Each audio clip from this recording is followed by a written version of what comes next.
For me to finally be accused of being with a man, it would be someone that looked like Mark Braddock. It's actually in the transcript that he had only been with his wife and me, and it was just something he wanted to try. Nah, I ain't that small spoon that you get at Baskin & Robbins. Todd Chrisley slamming the claim he's gay and had an affair. I mean, a toad.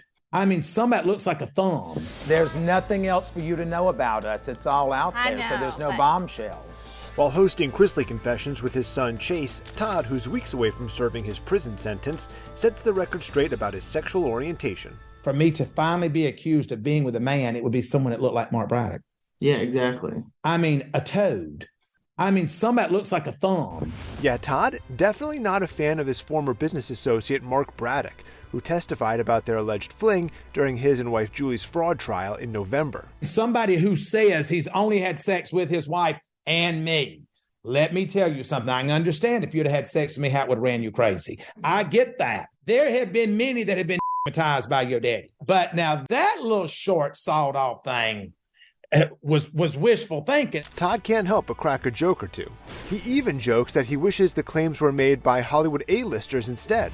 If George Clooney had gone out here or Brad Pitt gone here and said, I had down with Todd Chrisley, I'm not going to be. Now they're going to run with it. I don't care. Let them run with it. I'm not going to be as embarrassed by it. But to say that it was somebody that looked like him.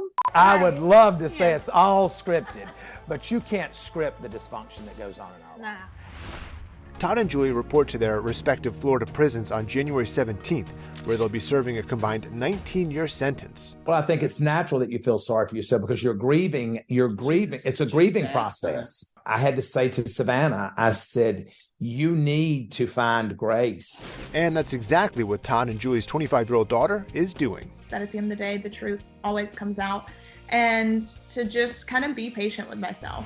E.T. caught up with Savannah just days ahead of her parents' sentencing. She said they're coping by turning to their faith. They're pushing through. We're at a place where we put our faith in God. We definitely don't put our faith in the system. I've never seen two people, my parents, be so steadfast in their faith and in prayer. In the end, the truth will prevail. It may get harder before it gets easier, but we have faith.